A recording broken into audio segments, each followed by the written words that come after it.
The fire had been out for 2 hours by the time Mason Briggs came down Route 14 east of Sheridan, Wyoming, and the smoke was still sitting in the hollow like something that hadn't decided to leave yet. He could see the glow of the emergency vehicles before he could see the house, red and white, sweeping across the scrub and the frozen creek bed.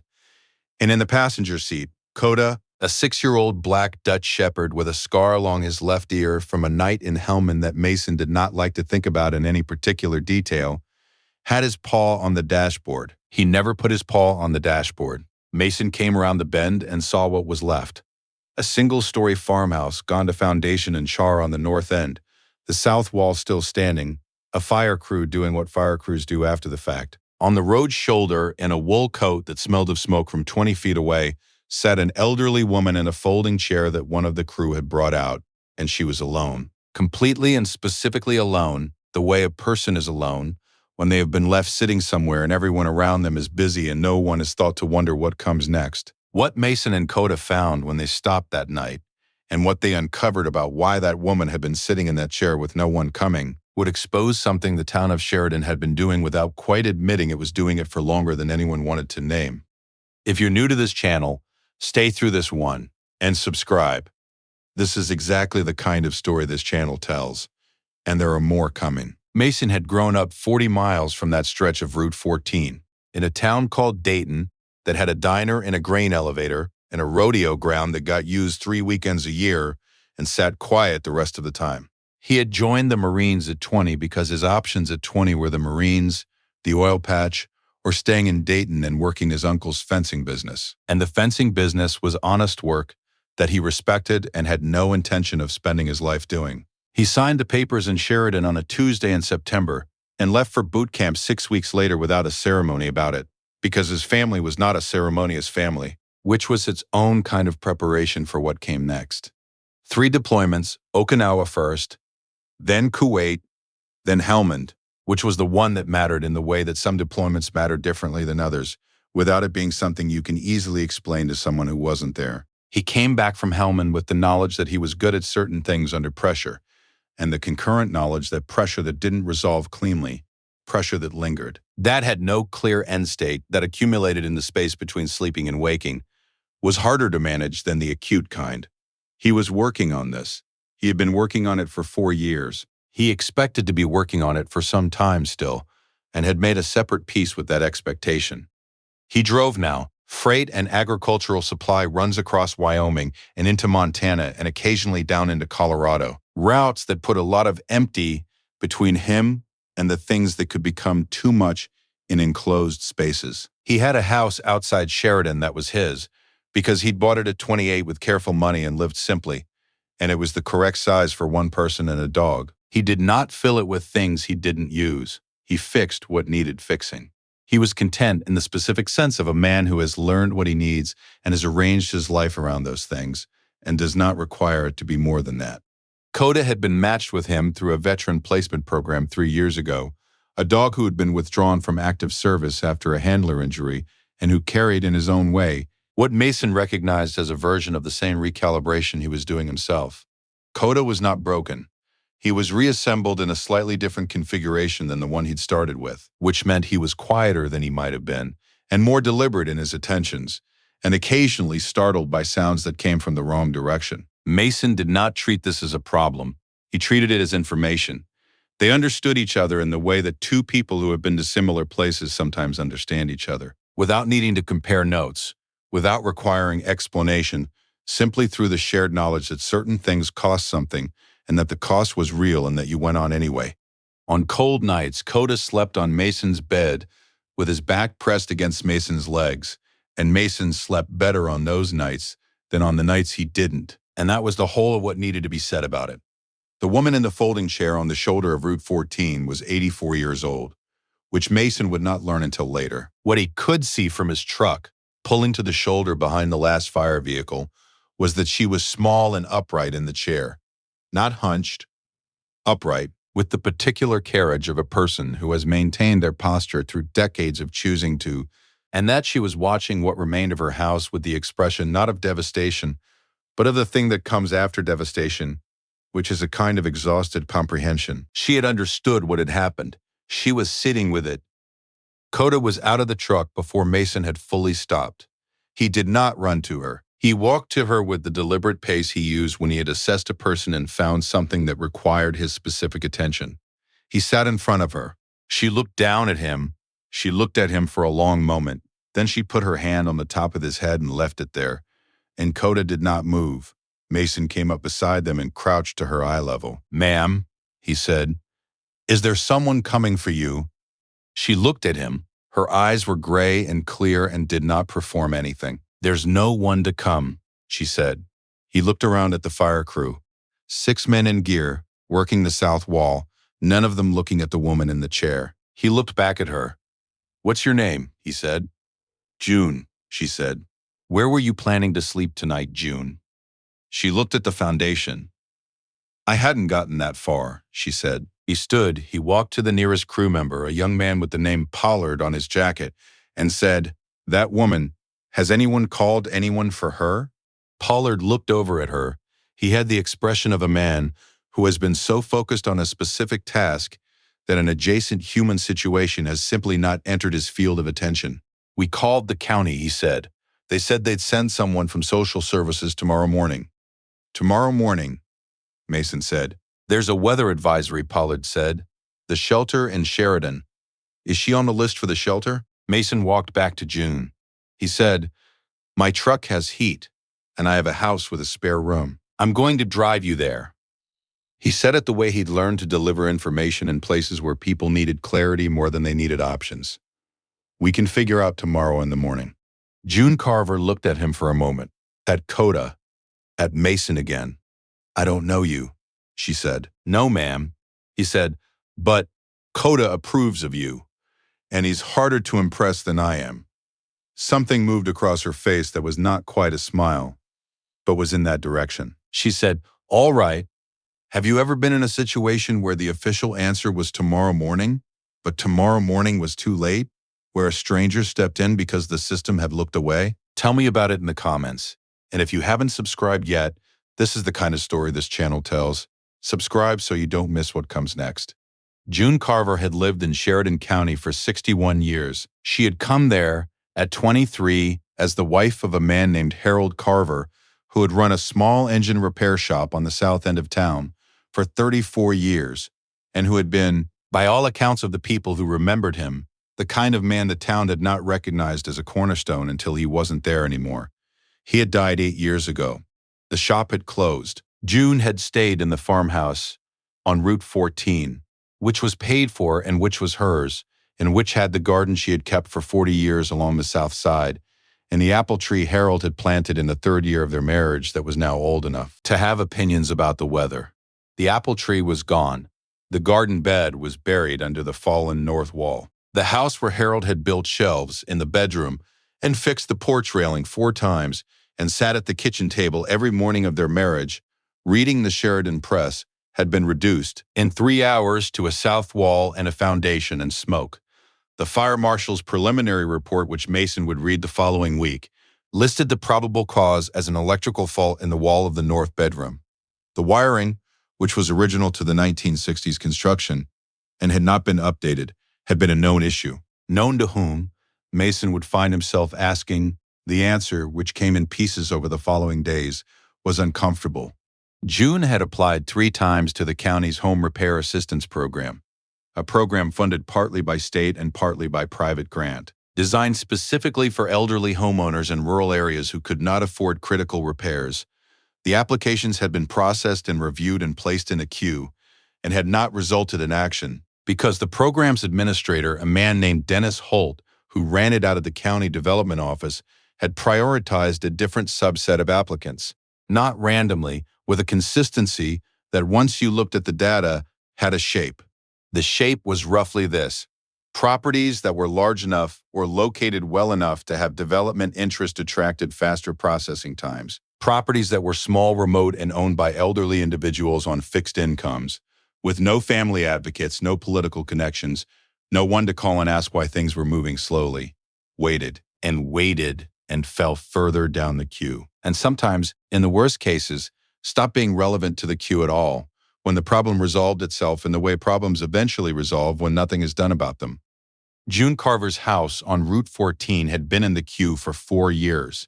The electrical fault had been documented in her second application.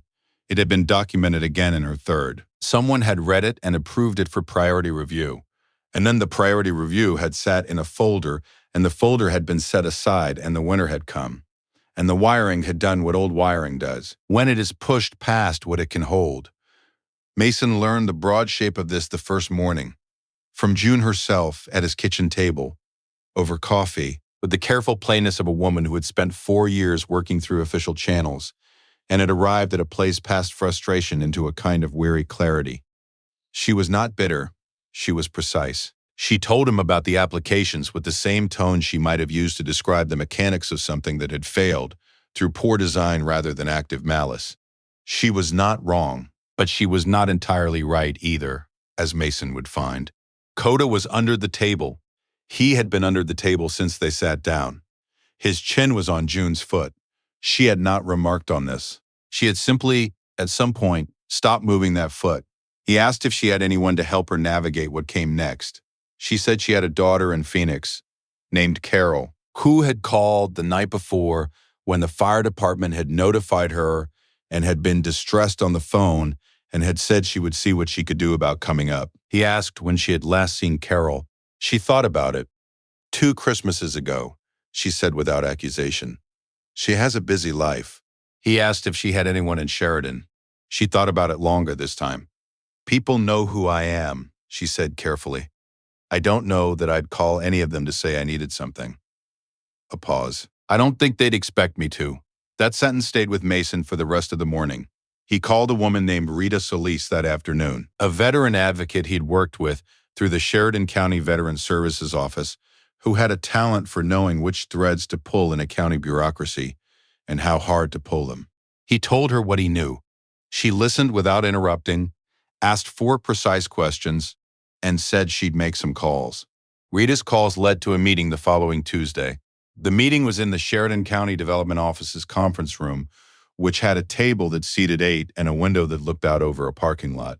Present, Dennis Holt, the program administrator, his supervisor, a woman named Pat Greer who ran the county's community development division, Rita Solis, a local attorney named Carl Bauer who did pro bono work for elderly clients and had been recommended by the church on 5th Street, Mason, and June, who sat at the end of the table in a gray wool sweater she'd borrowed from Mason's neighbor's wife, and who had brought a folder with 3 copies of her applications, her acknowledgement receipts, and every piece of correspondence she had received from the program over 4 years, organized by date in a way that told you immediately what kind of woman she was. Dennis Holt arrived with the posture of a man who had been told a meeting was unavoidable and had decided to manage it by arriving with a prepared account of reasonable institutional behavior. He was 56, organized, and had the slightly guarded quality of a person who has been administering a process for a long time and has stopped seeing the people inside it. Coda came in with Mason. He walked to a position near the corner of the room without being told, sat, and watched Dennis Holt with the amber-eyed assessment he reserved for situations that had not yet declared themselves fully. Dennis Holt presented the program's workload, its funding constraints, its prioritization criteria. He presented these as facts of administration rather than choices, which is a particular sleight of hand that requires a certain practiced fluency. He had the fluency. Pat Greer had not been told before this meeting what Carl Bauer had assembled in the 48 hours prior. Carl set a document on the table, a processing time analysis of the program's last 6 years, cross-referenced against property size, assessed value, and rural classification. Dennis looked at it. His posture changed, slightly but perceptibly. Something behind his organized expression recalculated.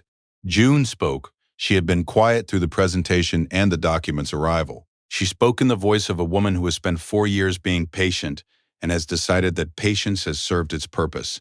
I filed the first application when Harold had been gone 2 years, she said. I had an electrician out that summer who told me the north bedroom wiring needed to come out and be replaced. I couldn't afford to do it myself. The application said the program was for people in my situation. I filled it out correctly. I filed it on time. I did everything I was told to do. She looked at Dennis Holt. 3 times. The room was quiet. The house is gone, she said. 6 words. spoken without drama, without break, with the completeness of a woman stating a fact that does not need decoration to be devastating. Dennis Holt looked at the table. He looked at Pat Greer. He looked at Carl Bauer's document. He did not look at June. Coda had moved. Sometime during June's words, Mason had not noticed when. The dog had repositioned from his corner to a point between Dennis Holt and June Carver. He was not growling. He was simply there, in the specific way that a trained dog is simply there when it has completed its assessment and made its decision. He did not take his eyes off Dennis Holt. When Dennis shifted in his chair, the dog did not shift. The dog did not need to. He had already found his position. Pat Greer said, "Dennis, I'd like you to step out for a moment." Dennis stepped out. What followed over the next 6 weeks was the kind of reckoning that bureaucracies undergo when documentation meets daylight. The processing time analysis was reviewed by the county attorney's office. The program's prioritization practices were suspended pending a full audit. Dennis Holt was placed on administrative leave. The audit would ultimately find that 11 applications from elderly rural homeowners, all single, all on fixed incomes, all without family advocates active in the process, had been systematically deprioritized over a 5-year period in ways that did not comport with the program's stated criteria. The findings were referred to the state. None of that helped June Carver's house on Route 14. The north wall was gone. The apple tree was gone. The garden bed was buried. What happened instead was this. Carol flew up from Phoenix the week after the meeting and stayed for 3 weeks, and some of what had gone unsaid between a mother and a daughter over 2 Christmases and a busy life was said in the kitchen that was not their kitchen and was made possible by the particular clarification that crisis sometimes brings. Carol was not a bad daughter. She was a daughter who had told herself her mother was fine because her mother had not said otherwise, and who was now revising that understanding, and who would continue to revise it in the months ahead with growing frequency and commitment. Rita Solis connected June with an emergency housing program run by the State Veterans Services Office, applicable because Harold had served 2 years in the Army before he opened the shop. A fact that Rita had found in 20 minutes of research, and June was placed in temporary housing in Sheridan within the week. The longer solution took longer, because longer solutions do. A church on the north side of town organized a fundraising effort that surprised everyone, including the organizers, with how much it raised and how quickly, which was information about the town of Sheridan that the town of Sheridan needed to learn about itself. June was in a new, smaller house, 1-story, south-facing windows, a backlot that got good sun. By the following September, she planted a garden along the south fence the day after she moved in. She planted an apple tree in the yard. She would not see it old enough to have opinions. She planted it anyway. Mason came on the day she moved in with a truck, and 2 of the men from his freight run who had heard the story and shown up on a Saturday morning without being asked, which is what happens sometimes in a county that has been reminded of what it is. He moved boxes. He hung shelves. He fixed the porch light, which was loose in its housing and flickered in the wind, because he was the kind of man who noticed those things, and because he had a truck with tools and nowhere else to be. Coda lay in the middle of the new living room and monitored the proceedings. In the evening, after the men had gone, June made coffee on her new stove in her new kitchen, and they sat at a table she had kept from the old house. One of the things Carol had retrieved from the south end before the demolition, and outside the south-facing windows, the September light was doing something particular to the color of the grass. The kind of thing you notice when you have almost lost your ability to sit at a window in your own house and look at anything. June looked at Coda, who was lying across Mason's boots under the table. "He did that the first night too," she said. "At your house. He slept on my feet." "He's decisive," Mason said. "He's kind," she said. She looked out the window. "I didn't expect that. From a dog that big." Mason looked at Coda. "He surprised me too," he said. "Still does." They sat for a while without needing to say anything else, which is the particular quality of a silence that has been earned. Not the silence of people who don't know what to say, but the silence of people who have already said the necessary things and are resting in the aftermath of them. There are moments that feel less like coincidence and more like arrangement. A man driving Route 14 at the wrong hour, or the right one. A dog who puts his paw on the dashboard for the first time in 3 years. A woman sitting upright in a folding chair in the smoke because she has no one coming and she knows it, and she is not going to stop sitting upright about it. What the town of Sheridan had done to June Carver was not dramatic. It had not been cruel in the way that requires intention. It had been the other kind. The kind that happens when a person becomes invisible, when they stop being someone the system checks on because they have never made noise about needing to be checked on. When the years accumulate and the queue lengthens and the problem that was documented in a folder resolves itself one February night in the worst possible way, that kind of forgetting is quiet. It looks, from a distance, like nothing. It costs everything. What Mason Briggs did was pull to the shoulder of Route 14, because a dog put his paw on the dashboard. He got out. He walked over, he crouched to eye level and asked a woman's name and whether anyone was coming. He did not drive past. This story is for every June Carver, for every person in a folding chair on a cold night with no one coming, and for everyone who has ever pulled over or who is thinking about it and chosen to ask, is there someone in your life the world has forgotten about?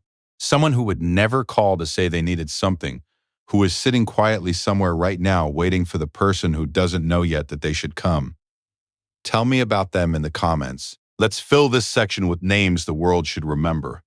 Every story on this channel is about choosing not to look away. If that means something to you, subscribe and be here for the next one. There are more worth telling. Which moment in this story stayed with you? I'll see you in the comments.